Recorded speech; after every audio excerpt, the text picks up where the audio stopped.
Good evening, good evening, good evening. Welcome to another stream for the transformative conversation. Come on in and make yourself comfortable. Take a moment to like, share, and subscribe. Take a moment to like, share, and subscribe. Thank you for joining us. Let us know where you're tapping in from. Where are you tuning in from? Part of the country, what part of the world? Which one of our streams are you tuning in from?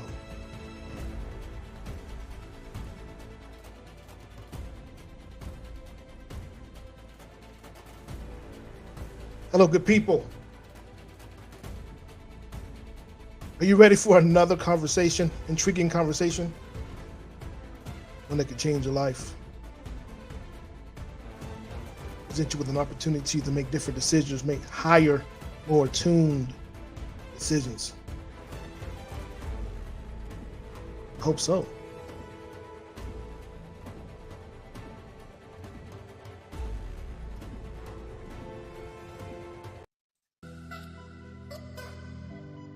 All right. As the sun rises over the horizon, a new day dawns. We are faced with an eternal question: to be or to do. Welcome to the Transformative Conversations, sponsored by One Incredible Experience Transformation Center, also known as One Transformation Center. The dichotomy of the human approach to life has been something, it's a source of inspiration, a debate for centuries. Some say that the action is the key. Some say the action is the key to success and fulfillment, while others argue that introspection and self-awareness are essential for achieving our deepest desires and values. In a world that often values productivity, achievement over mindfulness and self-reflection, it can be challenging to strike a balance between doing and being. Yet, as we navigate the complexities of modern life, it is crucial that we find a way to cultivate both modes: the action-oriented doing mode and the introspective being mode. Whether we're striving to achieve our goals or seeking to understand our true selves, the key to a fulfilling and successful life lies in finding our own unique balance between the doing and the being. So let us embrace the challenges and the opportunities that each new day poses, each new day presents, as we journey towards a life of purpose, meaning, and authenticity. And it's through the power of conversation. Through the power of conversation, we will begin to explore the depths of this topic and learn how to transform our lives. So, ladies and gentlemen, again, welcome to another episode of Transformative Conversations. If you haven't figured it out, the question that we're posing today is: are you a human being or a human doing? Let's talk about it. I'm going to drop the screen down here as well so that you take the opportunity to come in and join us, because this is a conversation. This is just not me ranting. It's not me just speaking and sharing. This is a whole conversation that we're having, and I like to get different perspectives. I like to get different viewpoints. What do you think? How do you feel? Is your life best serving you by doing something or by being something? By doing someone or by being someone? What is the approach that you find works best for you? So I'm going to invite you to come on as a guest. You don't have to show your face. You don't have to show your face. Just verify that it is you and not a bot. Put it in the chat and you let me know. Let's have this conversation. Let's engage. And this covers many different areas, many different areas.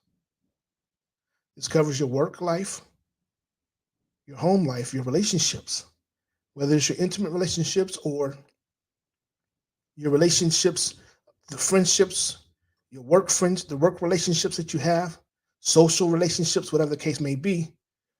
Where do you find that you have realized the greatest level of success? Is it in your action oriented doing, or it is in you becoming, being the very thing that you desire to receive, to achieve? There's a school of thought that says once you become a thing, then you realize the thing. I'll say it again. There's a school of thought that says once you become a thing, then you begin to realize a thing.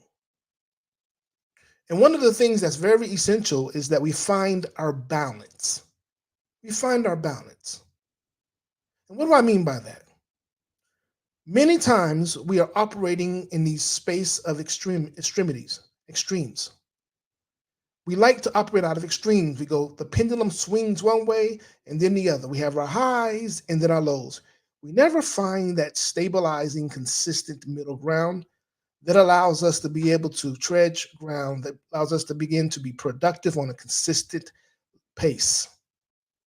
It's either we're super fast or we're super slow. Either we're super energetic and or we're super or we're hyper conscious and like, wait a minute, we got to be careful that this is real. This is a thing. This is something that we can really depend on. This is something that we really can subscribe to. We want to go through and try to figure it all out and trying to do our due diligence to determine if it's really in our best interest. Or we get this supercharged nature about us that says, hey, I'm going to go full speed. It's going to be all or nothing. Which one works for you? Which one is better for you? And so I asked the question initially that if are you a human being or a human doing? And if you'd like to come in and contribute to this conversation, again, the link is in the chat. So let me give you an example that I like to use frequently. I say you have a horse, and then there's a carriage. We don't even need to be a carriage. Just say there's a buggy. And the horse you have this horse so that he can pull things, people and product in this cart. Now the cart is ready to go. It is full. It's full. It has hay in it to transport, apples to take to the market, carrots to deliver to the neighbors, to sell to the neighbors. It's part of the harvest. That's all in that cart. The question I have for you, where would the horse be most productive? Would it be most productive behind the cart or in front of the cart? Where would the horse have the least amount of distractions? Behind the cart or in front of the cart? Where would the horse be more effective using the makeup of their body? Behind the cart or in front of the cart? Now let's start with the first question. Where would the horse be most productive, behind the cart or in front of the cart? Well, if your intentions are for the horse to assist you with moving that cart, based upon its genetics and makeup, the strongest part of its body is its hind legs, its hindquarters. And if you put the horse behind the cart, what is the first part of their body that they're going to use? Do they have the ability to push that cart? The way that they're made up, does a horse have the ability to move that cart? Well, second question. In the cart is hay, apples, and carrots. The horse is behind the cart looking at the hay, apple, and carrots. Does it have the opportunity?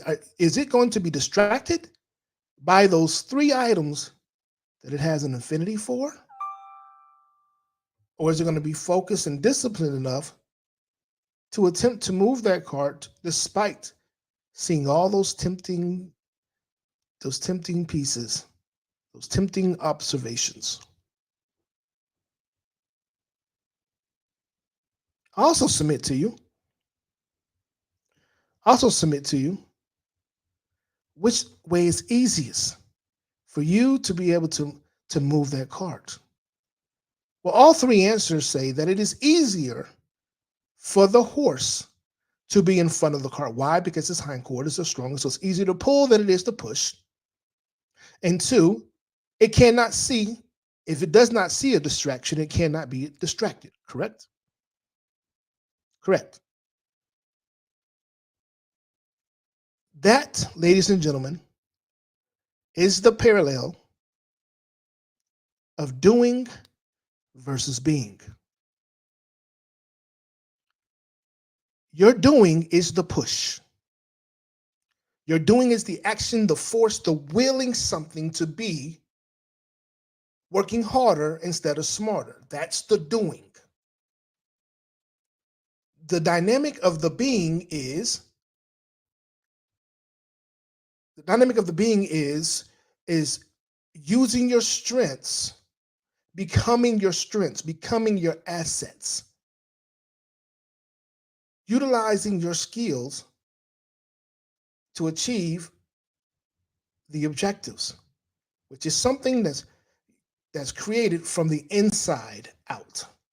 So you have one of them that's causing you to move from the outside in, that you're pushing. Now you're requiring the internal fortitude to continue to push and not get discouraged, to overcome your discouragement as you become faint in your pushing.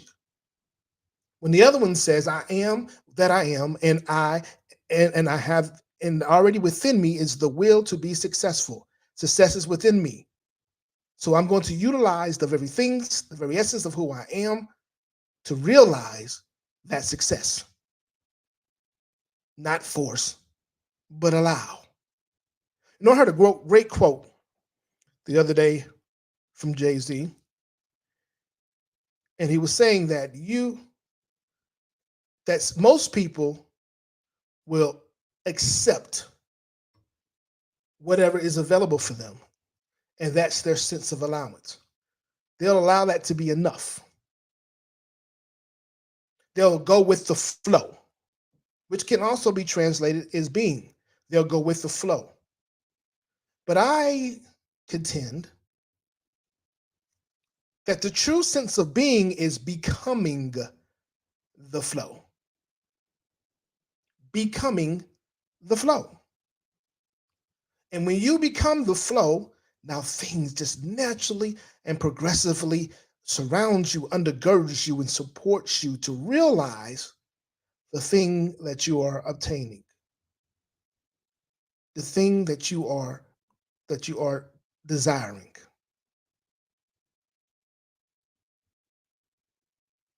So the question we must ask ourselves is, which do we find to be more advantageous to us, the being or the doing?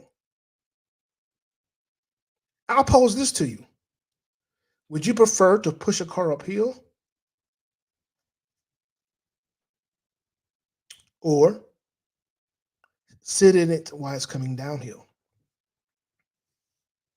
Would you prefer to swim against the current or with the current? I was talking to a friend of mine the other day. He had some things that he was working through, And I asked them a simple question. I said, bro, who are you? Who are you? What is your species known as? He said, a human. I said, a human what? He said, a human being. I said, okay. So if you're a human being, why are you so fixed on human doing? I'm going to say that again for those in the back of the room who may have missed it. If you are a human being, why are you so fixed on being a human doing? Why are you always trying to do things, make things happen? He said, well, there's a will, there's a way. Without understanding the things that you desire also desire you. In addition to that, also understanding that if you just become the thing that you desire, you realize that it already exists. Case in point. Case in point. How much does a bird have to do in order to fly? I'll wait. And while you're figuring that out, answer this question. How much does a seed have to do in order for it to become a flower, a plant, or a tree? See, society has created this ideal within us that every one of those things takes some doing.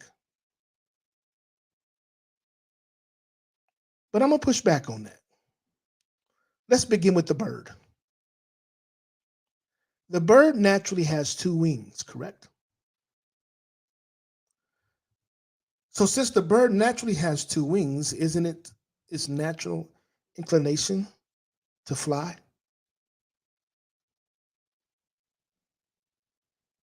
And so since it's natural for the bird to fly, it just flies, right? Right? It's not anything it has to do in order to. It just makes the decision to be a bird. It doesn't say, "Oh, I don't want to be a bird today. I'm going to be a rabbit." No, it just is what it is. You have a seed. That seed doesn't say, "Okay, well, the first thing I'm gonna." Okay, they got me in the ground, covered up. All right. So how do I eat here? No, the seed knows that it's going through its process. It trusts the process and knows that the nutrients in the soil are going to provide the nutrition that it needs in order for it to could begin its gestation process and its implantation process, meaning that it begins, it's rooted. Because what the first thing that a seed does, it doesn't go up, it roots itself first. It roots itself. And what I mean by that is it goes as deep as it can to get sturdy, so that as it begins to sprout up towards the sun,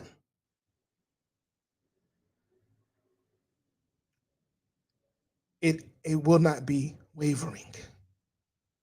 No matter how fast, how strong the wind is, no matter how saturated the soil may become by the rain, it is sturdy. Now, why does it sprout up? It sprouts up because it knows that it needs more than just the nutrients in the soil. It knows that it needs the photosynthesis from the sun. So it reaches up to the sun to receive the additional nutrients and minerals that it gets from the sun. That just part of its natural inclination. It has to do nothing but just be what it's supposed to be. So why is it that we as human beings who feel and we're told that we are the most mentally advanced, the most intellectually advanced of all the species. Why isn't it that we can just be who we are here to be? Why is it that we must become something different, something other than who we are? We must try to figure out a way to shape to shift our shape, or we can figure out a way to be something different, to subscribe to something different than who we are. We see someone getting success in a certain way, we find it appealing, we think it's cool. So now we make the decision to do that. Instead of just simply showing up and playing our unique role. You have a unique slice to the pie. And if you don't decide to be your slice, there's a vacancy that is created. Why create the vacancy when we are stronger together? When there is a uniqueness in your role that must be fulfilled in order for this to be a whole pie, for this to be a synchronistic experience, for us to be able to truly realize what it is that we are created to be, beyond what our sense of self, beyond our own desires. If we can just simply show up and be that which we have agreed to be, man, what a beautiful experience.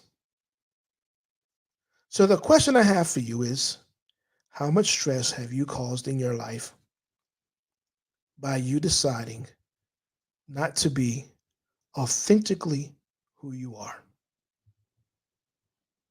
I'm going to ask it a different way. How much stress, how much dis-ease, how much frustration and anger, how much disappointment have you realized in your life by deciding to be something other than yourself? Just a question. So we so frequently like to point the finger without realizing there's three fingers pointing back at us. We so quickly like to blame other people without realizing that other people are only showing up in a contrasting space to remind us of who we are. The difficulties, the challenges, the frustration, the aggravation is occurring simply because you are out of position. Because you have made the decision to show up and be something other than who you agreed to be before you came into this earth. Because you feel like that in order for you to have the certain level of success that you desire, or that society has prescribed or has convinced you that you should subscribe to, that you must be something different than you are. You must do something different than you've already agreed. And you wonder why you're sick. You wonder why you're frustrated. You wonder why you are carrying so much stress, why you have high blood pressure, why your relationships aren't working. Think about it. How many have been in a relationship that's ended up in a divorce? And if you haven't been married, a relationship that turned out in an adverse manner, and you just sat back and said, what happened? What happened? Where did we go wrong? What happened was somebody decided to be something different than who they were. Or somebody was not being authentic from the beginning. Or somebody decided to set a level of expectations on the other person and ask them to be something that they're not in order for them to feel good, to be and or be appeased.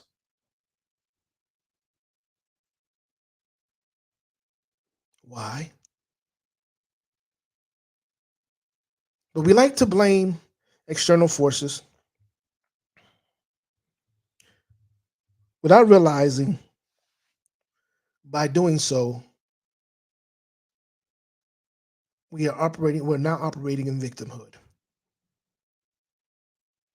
And ladies and gentlemen, whether you're listening to me live or listening to the replay, I'm here to tell you that victimhood it's a sad place. It's like a pity party. It's a party of one. I don't know about you, but I don't want to go to a party where I'm not having a good time. I'm not interested in being at a party and standing up against a wall. I'm not interested in being at a party that is sad and sully. I'm not interested in being at a party that's dangerous.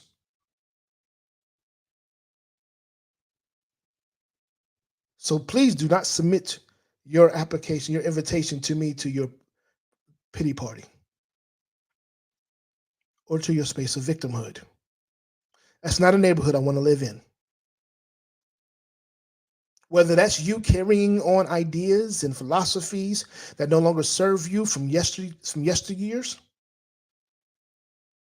whether that's you subscribing to narratives that aren't yours, that do not serve you, whether that's you not making the decision to be the very best version of yourself because you're afraid of what could potentially happen to you,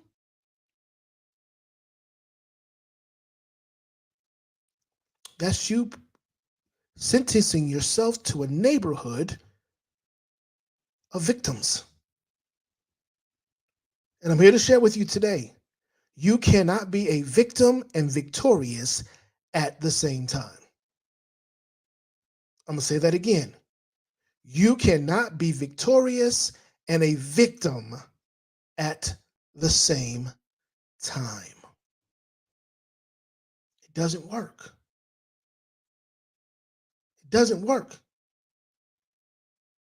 If we use the idea of real estate, I'm here to tell you that there's no appreciation in that space. You have nothing but depreciation. That means you're losing value. You're losing value in this compromising situation. The good news is you can change it. You can change it by simply stop operating by way of your ego. What do I mean by that? If we take the acronym, many of you have heard this from me before, but I'm going to continue to repeat it until I have to no longer. If you take the acronym EGO, it means edging God out. And what I mean by that is you have made the decision to no longer be in compliance with your divinity, your agreement, your universal agreement. You have basically said, universe, God, guardian angels, ancestors, everything that's working for my best and highest good, I don't need you. I got it. And when you operate in that space, yes, you can realize a level of success. But I'm here to share with you. People say God don't bless mess. I disagree. I disagree. God's blessings are always eternally there for us. It's just how much of it are we willing to utilize? Because when we begin to operate outside, then what's happening is we're only getting a piece of it. We're only getting a piece of it instead of the whole thing. It's like you see the cake, and even though the whole cake was made for you, you only take a slice of it and keep it moving. and think that you have achieved something because you had that slice when you could have very easily had the entire piece and did with it whatever you've done, wanted to do with it. So when we're out of alignment, yes, you can be successful, but it's only a limited amount. Imagine how much more success you would be able to realize if you were in alignment, if you were operating out of your being instead of doing. Just imagine. There are many of you out there looking for love.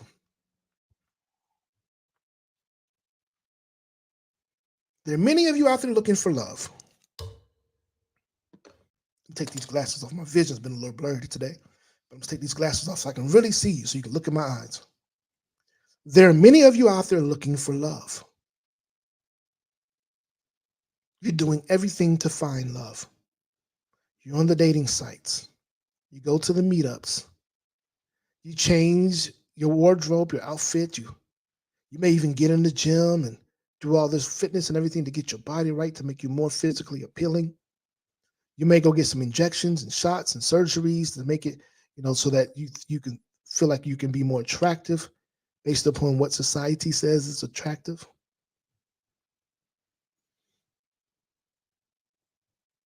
You may learn different languages and so on and so forth. You may travel abroad. But I'm here to tell you, you will get what you're looking for, but not on the terms that you think you're looking for it. You're going to make some concessions in order to receive it. And then how long are you going to enjoy it? Because again, it has limitations. On the other hand, you can simply make the decision to become the very thing that you desire. You desire more love? Well, the first thing you can do is begin to be more love. What is love to you? If you first become it, you first begin to give it to yourself. You take on those traits, those ideologies, then you begin to attract more of what you are. That's your beingness. People often say to me, ask me, do I subscribe to the idea of being in love? And my response to them is, how can I subscribe to something that is already within me? I am love. Love without conditions or limits. What more is there? Am I interested in having a temporary feeling that can come and go based upon experiences? Or am I interested in being the very thing that I desire and witnessing and experiencing more of that each and every day in a plethora of ways? We have to ask ourselves this. Many of us are subscribing to success, and we think it's by getting involved with all these different schemes and ventures. We think it's because we're going to put all this energy and time into our exploits. We think it's because we found the next best thing that we can invest our time and our money into that's going to help us to be able to realize the amount of wealth that we desire. And what we don't realize is you can't put lipstick on a pig and think it's no longer a pig. You can put on any dress, you can dress up in any costume, you can put on as much makeup as you like. It still is the same thing until you begin to become that which you desire. So people know the difference. When you walk into a room, they know the difference between old money and new money. It just moves differently. Old money doesn't know, it hasn't need to flaunt and show it off. It doesn't know how to just be. It's got to do something.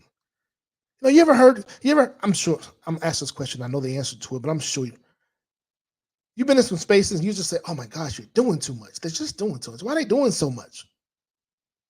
It's because they're operating from the space of doing and not being. When I come into a room, I do not have any desire to draw a lot of attention to me. It's not my intention. I'm just there to be present, to be available, and to play my part, whatever that may be. You ever gone into a room and seen somebody who needs to be seen, who's the loudest person in the room? They wear the loudest colors. They wear and they're the loudest, most boisterous person in the room. Those are people who are operating from a space of doing. Versus, you look in the room, you see the person who is the quietest, who they have a tendency to attract the crowd to them. They have a tendency to sit there and absorb the room and just find their placement in it. They're not looking for more than what they're supposed to have. They're just creating their own flow. And usually, quiet as it's kept, they're the most successful in the room.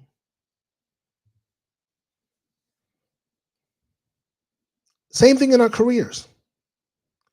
When you take an opportunity, the question is, are you prepared to receive that opportunity? Now, you can do a lot of work to get yourself in the space of being prepared. Yet, yet, when the opportunity comes, if it's not who you are you going to be able to keep that opportunity? Or is it going to be too big for you? Is it going to stress you out? Like, I know I've seen this firsthand. I know many of you have seen this as well. You've had this experience where you've had a manager, supervisor that was promoted and didn't have any managerial skills, no supervisory skills, no training. They were just promoted. Maybe it's because of the time they had in there, so on and so forth. Maybe because they had they had knowledge, they were well versed in the operations, in the systems, but yet they didn't have any management skills. How did you feel about them? Would you call them a good leader? Did you want to follow them? Did you feel unnerved by them?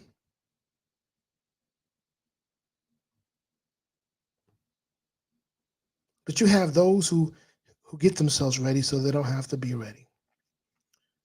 They chose to show up and say, you know what? I see myself operating in this space because it's naturally who I am. I'm a natural leader. I'm a natural manager. I love people. I love systems and processes. I'm a visionary. Then they move into those spaces and people automatically gravitate to them and follow their leadership, follow their directions. You know those who I call the other ones title holders. They're there for the title. They're there for the power. The other ones are visionaries. They're there for the vision. They're there for the opportunity. They're there for the people. They're servant leaders.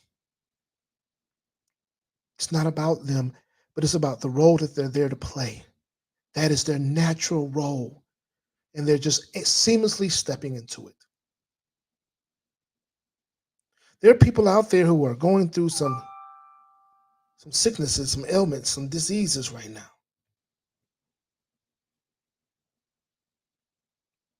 And it's leaving you to question yourself, to question who you are. Even at times, it's causing you to feel alone.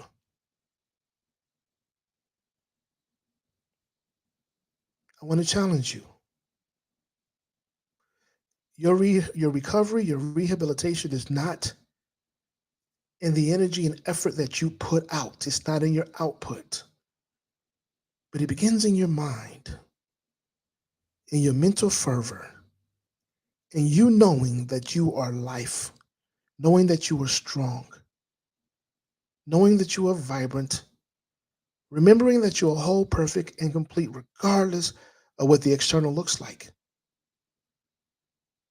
Is you making the conscious energy and effort to say, I am healed, to be healed, and to be healing.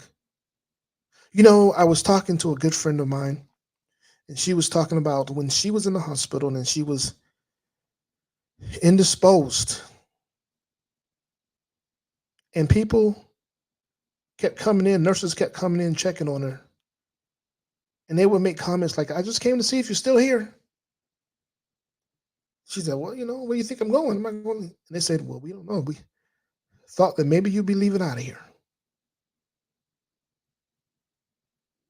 Thought that maybe you wouldn't make it through the night.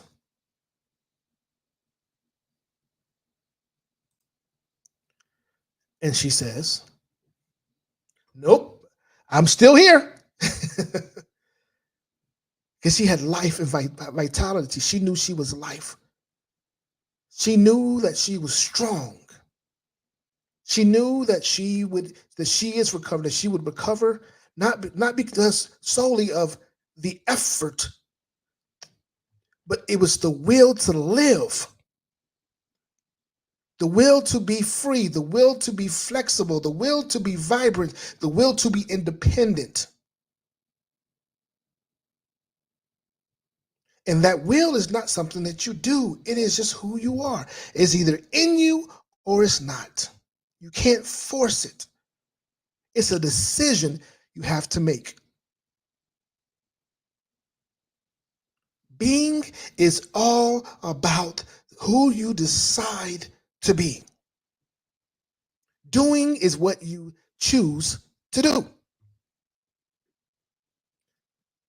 It's an ends to a mean. That's doing. Ends to a mean. Being is constant.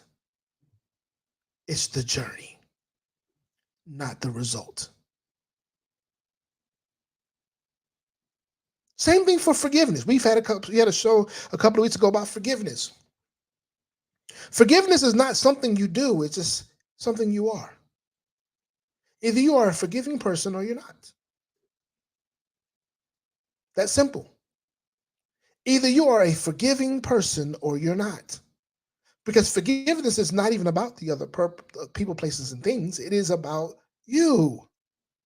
Do you desire to be attached, to be handcuffed, to be enslaved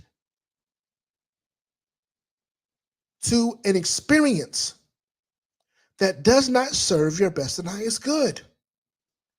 Or do you choose to make that experience, to allow that experience to grow you and to be and to be something that you benefit from?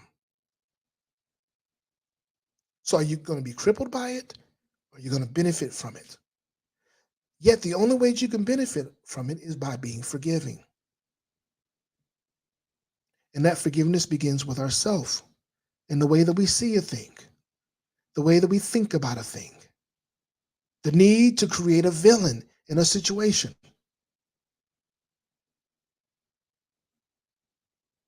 That's a trap, ladies and gentlemen. Whenever you vilify somebody, it is a trap. I like to use this. There's a saying that I've adopted over the years. And the saying, and it goes as this: they who angers you controls you. They who anger you control you.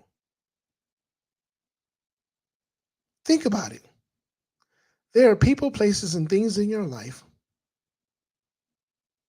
that unconsciously or subconsciously get the better of you. Just irks you to no end. So the question you have to ask yourself is, do you want to be controlled or not? And if you don't, you have to be forgiving. I don't know how you do forgiveness. You can't do it. It's not something you can do. You can put together an action plan, and step-by-step process, so on and so forth. But if it's not in your heart, if it's not in your mind, if you can't allow, accept, and embrace a thing to be what it is without conditions, without judgment, and let it go,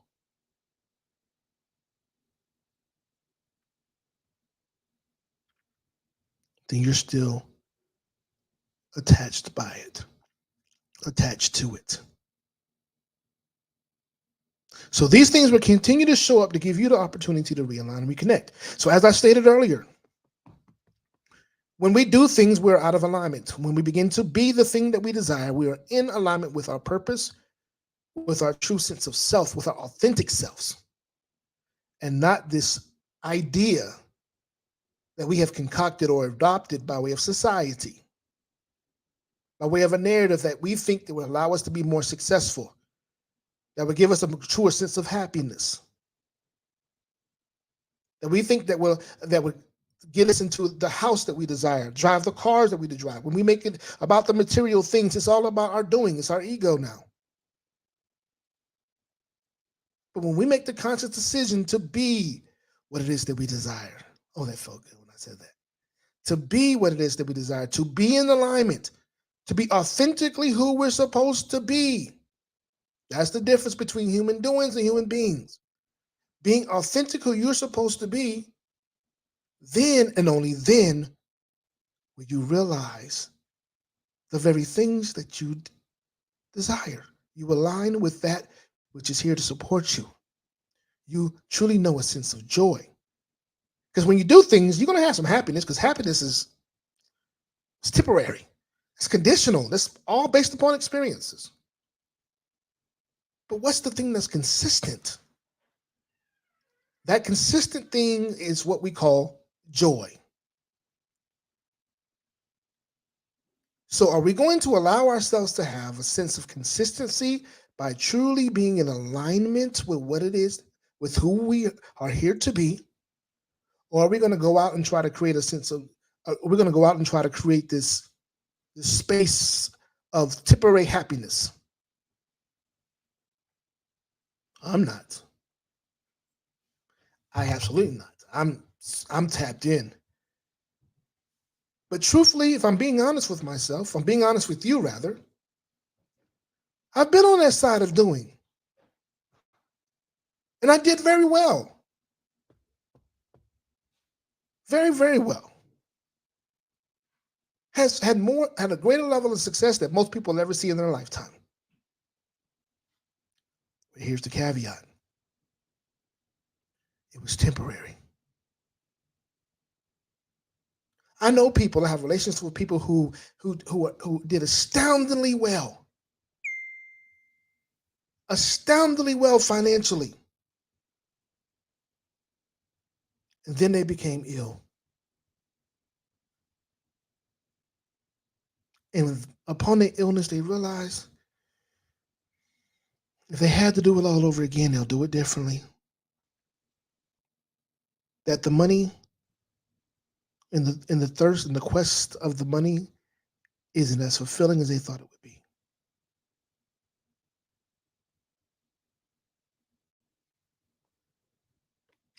And I'm here to tell you this. Success is different for different people. We all don't want the same things. We all don't require the same experiences. We all weren't created. I know we like to think that we're all created equal, and in some regards we are. But the reality is we're not. We don't have the same levels of ambition. We don't have the same levels of drive. We don't have the same level of contributions. And that's okay. It doesn't mean that you're less important than the others. Actually, you're more important because there's a foundational piece that you must fulfill. And if it is not fulfilled, the very things, everything around it will fall. It's like the game of Jenga. When you're pulling those blocks out, if you pull the wrong block out, everything will collapse. You're that wrong block. If regardless of how low or how high you are on the totem pole, you are important because without you being in the proper placement, things collapse. Things collapse. And you'll also realize that when you stop looking at what society has subscribed to us, the narrative that society has created or others around us have created to be what it is that to try to feed us into what we need to be and what success looks like for us, when you no longer have the need to subscribe to that, you'll find your sense of happiness. You'll really find a sense of joy, a peace that will surpass all understanding because you'll be in alignment with your purpose. And you'll realize that you'll be supported in that space. Because one thing for sure, there's nothing worse than achieving so much and having to carry the stress of sustaining it. I'm going to say that again. There's nothing worse than achieving so much and having to carry the idea of sustaining it. You know when they say lonely, it's lonely at the top, or you constantly doing something, you're looking over your shoulder to feel like who's coming after what you have. But when you're in alignment with who you are, then you don't worry about who's coming after what you have. Why? Because it's just for you. But we're so busy trying to walk in other people's shoes. The shoes don't fit, either they're too small or they're too big. So you have to ask yourself, do you want your feet to hurt or do you want your shoes to flop around and you look like a clown? Your choice, your decision, your life. I'm going to place the link in the chat again. If anybody want to come in and make a contribution to this conversation, maybe share their experience, you're welcome to do so. If not, we're going to begin to close this thing out. I may make a few more points, but we'll begin to close it out. No need for us to stay here all night just to get across an understanding, right? For us to get to an understanding. Because again, it's a choice. Are you a human doing or a human being?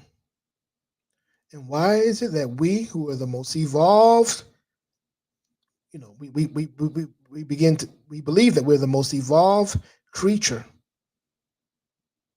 on earth in this universe?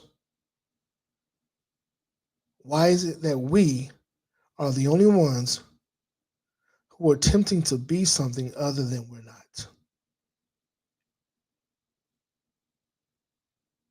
To do things that are unnatural to us in order for us to have a sense of purpose and placement.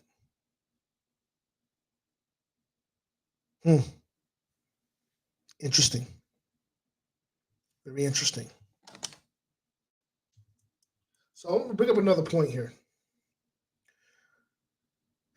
This is really necessary for us to realize a sense of mindfulness, because that's what being is. Being is a part of that mindfulness. It's part of that introspection. It really requires us to be introspective, to go inside of ourselves and to recalibrate and check ourselves to make sure that we are in alignment. One of the things we must do is we must recognize the power of self-reflection as well as introspection in achieving our personal growth and a fulfillment. We have to make these constant practices in our lives. For instance, meditation and mindful practices, which remind us to remain present. And being introspective will help you find the balance and gain clarity in your goals and actions. Now, let me go back to what I said earlier. This whole conversation is the dichotomy between being and doing. Let me tell you a secret.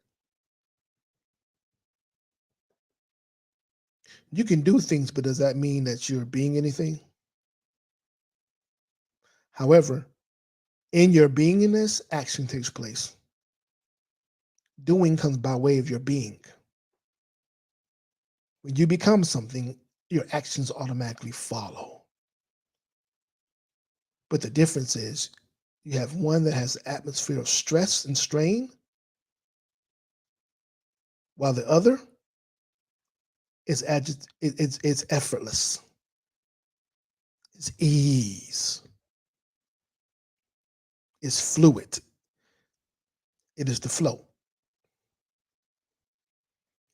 So we need to begin to embrace the challenges and opportunities that each day presents and approach them with a growth mindset and a sense of curiosity. And for those, I did a TikTok as well as a video today that talked about having that mind, that the mind of a child, or the beginner's mindset, which requires curiosity. To be curious. Now you can do curious things. You can go, how do you do curious things? Let me see, how you do curious? Okay, there's a stove on, it's a fire. You're curious about the fire, so you stick your hand in to see if it's hot or not. That's doing curious things. You see a hole in the ground, you can be curious what's inside the hole and blindly stick your hand in the hole, not understanding that there's a snake or something inside that hole and it can bite you. That's doing curious things. You can get up and go somewhere without knowing anything about the space that you're going to, moving inside of neighborhoods that you have no idea about, and you find yourself in precarious situations. That's doing curious things. Well, on the other hand, you can be curious, having a curious mindset, a space of always a consummate learner.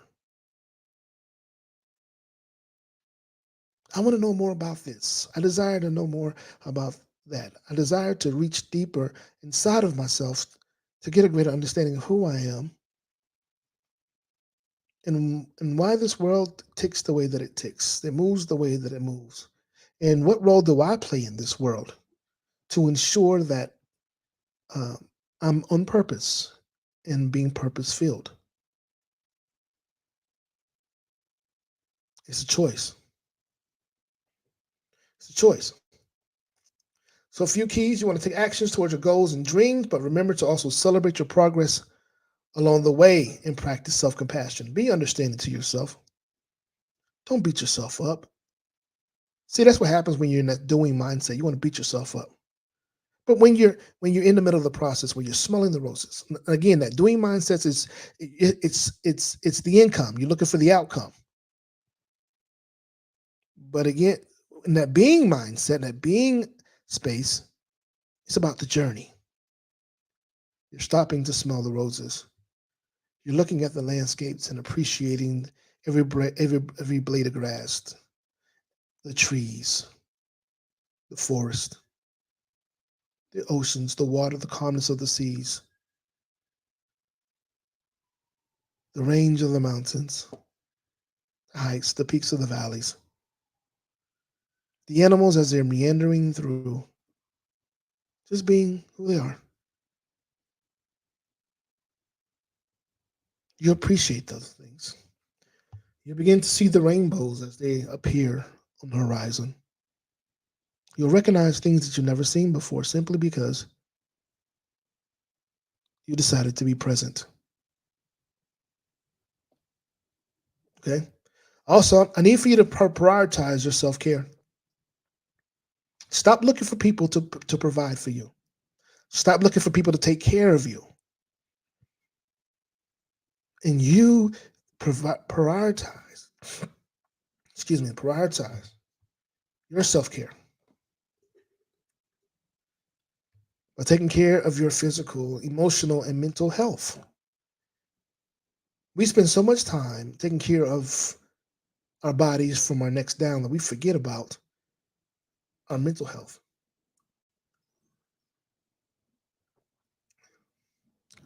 It's important for us to be proactive instead of reactive. See that doing space, that's reactive. Being is being proactive. And when you're proactive, then you can avoid illnesses and diseases and allow you to be able to perform at a higher rate, higher level, and be more resilient in the face of challenges. Many times we want to keep going to achieve the most in the shortest amount of time instead of taking time to rest, to take a nap, to get the right amount of sleep so that we have the energy to go forth and utilize the time and space available to show up fully. Some of us would rather show up, and I'm one of those. I've been guilty of this. We'd rather show up at a percentage, maybe 75% for a long stretch of time instead of showing up 100% in a much smaller set of time period. That 100% gives us the opportunity to really realize the greatest level of results. Whether on the other side, we see that 75% dwindling to 50 to 25 the more time you put into it. So you're less effective. So prioritize. So make your self care a priority. Take care of yourself. Either you take care of yourself or you're going to find someone taking care of you. And I don't mean financially, I mean finding yourself in a doctor or in a nursing home, finding yourself in a very vulnerable space and having to depend on people who you didn't find very dependable in the beginning to care for you. So take care of yourself. And then build a community of support and accountability around you, which can help you stay motivated, help you stay inspired and focus on your goals. It's necessary to have a community around you that's understanding, that supports you unconditionally.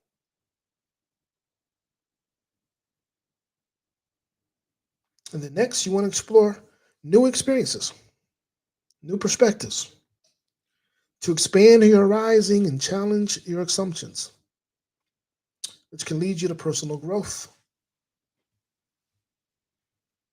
and increase your empathy. Give you an example of that. If all you know is your hometown and your surroundings,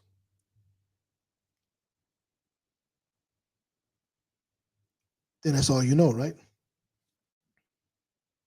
But if you get the opportunity to go outside of your hometown and your surroundings and begin to see a life that's different, breathe different air, experience different people and different cultures, taste different foods,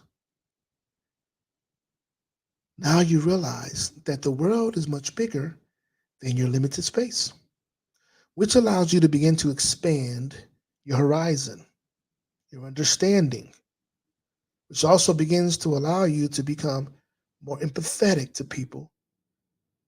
Because before you couldn't relate to them. Only thing you could relate to is those that are in your small circle.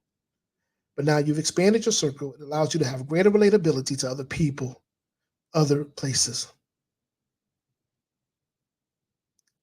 You expanded your empathy. Okay? This one's very important. Remember to practice gratitude and focus on the positive aspects of your life. So we get so caught up in doing things that we forget to be grateful for the very accomplishments, for the very experiences that are right there in front of us. We forget to be present to where we are. And then we find ourselves not being able to understand the moments. Like these moments are so amazing.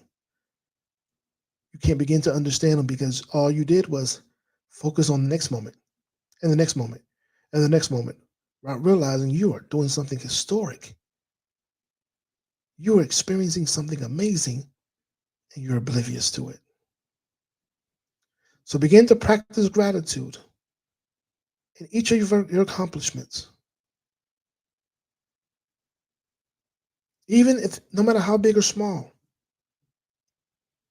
You know, when we have our children and they begin to hold their heads up, we praise them, don't we? We're grateful for those experiences. Then they begin to roll over. We're grateful for that experience and we hold on to that experience. We praise them for that. And then they begin to scoot. and then crawl, and then walk. They're talking and having sentences, and you're just like, oh, this is amazing. But before you know it, you got so caught up in the process that you have now they're teenagers and on the way out the house. And all you can say is, oh my goodness, where did time go? Yet, if you were more present on each of those moments, embracing each of those moments, then you would have a sense of fulfillment instead of loss or lack. So practice gratitude in every one of your situations, no matter how big or small. I remember I was helping to take care of my mother after her fourth stroke. And just the gratitude she had to be able to walk again for the third time, to begin to talk again for the third time. It's the little things. We always want the big things, the big successes. We celebrate those, but the little things we forget about. And those are the most impactful things. Those are the things that give you the fuel to keep going. Celebrate your little successes, the small things as they're happening. I had a mentor one time in real estate, and one of the things he used to share with me is to celebrate getting the client. Celebrate getting them approval on a loan application. Celebrate the opportunity to find houses to take them to see. Celebrate the fact that they see these houses and perhaps find one that they like. But better yet, celebrate that they found houses that they did not like so that you can get a better understanding and they can get a better understanding of what it is that they truly desired. Celebrate when you get one under contract, even before it closes. Celebrate when the financing completes itself and you get your letter of closing. And when you get to the closing table, celebrate when they put that money into the account for the escrow. And celebrate the closing. And celebrate when you get the deposit into your account for the work that you fulfilled. It's the little things that keep you moving forward and they keep you attracting more of those things because gratitude is a message to the universe. Gratitude is a message to the universe that says, you want more of it. You want more of it. You appreciate it so much. And the universe says, you appreciate that so much. Let me give you some more. It's like we as parents, when our children appreciate something so much, we want to give them more of that thing. We really dislike when they're unappreciative, right? But when they appreciate things so much, we want to give them more of it. So let's remain grateful. Practice that in every moment. Grateful for waking up in the morning. Do you know there's people who are waking up but can't move? Can't utilize their limbs when they once were able to and wish they were able to? So we need to celebrate that the blood still flows through our bodies, that it's oxygenated, and that our nervous system still works, that our brain still communicates with our limbs to move, that we're still in our right minds. We need to communicate. We need to really be grateful for the ability to pick up a spoon, to be able to eat solid foods, to be able to use the restroom on our own, to shower and bathe ourselves on our own, to have warm water, to have clean water. There are people in the United States who don't have access to consistent clean water. There are people right now who don't have the access to pay their bills, so their water is turned off. Gratitude for the little things. And focus on the positive aspects of your life. We can so easily we get consumed by this these negative things, these things that are outside of our control. It consumes us. We operate in a toxic environment. We begin to ingest so much toxicity into our lives when we can just simply choose to focus on the positive aspects, which will help you to cultivate a sense of fulfillment, which will help you to realize a greater sense of joy, even in the face of adversity. And finally, remember that transformation is a journey, not a destination. And that each step along the way is an opportunity for growth and for learning, to grow more into who you are and to realize more about who you are. So embrace the process and enjoy the ride. All right? When we reach that time, ladies and gentlemen, and as the sun sets on another profound episode of Transformative Conversation, sponsored by One Incredible Experience or One Transformation Center, we're left with a renewed appreciation for doing and being. And through the power of conversation, we've explored the intricacies of cultivating both modes in our lives. And we discovered that true success and fulfillment comes from finding our own unique balance. And as we close this chapter and look forward towards the future, we invite you to continue conversation with us on social media using the hashtag Transformative Conversations, on Facebook, on One Transformation Center, on Facebook, One Transformation Center on Facebook, on YouTube, as well as Instagram. And you can contact me directly with Samuel Crumby Jr. on all those aspects, all those social profiles as well. So your support through donations via Giveify. Say that again. Your support through donations via Giveify, Cash App, and Zelle are greatly appreciated and help us to contribute to continue to bring more transformative content to your screens. So until we meet again, may you find peace and purpose in all that you do. And may the lessons learned from this conversation guide you towards a life of authenticity and fulfillment. Until next time, be great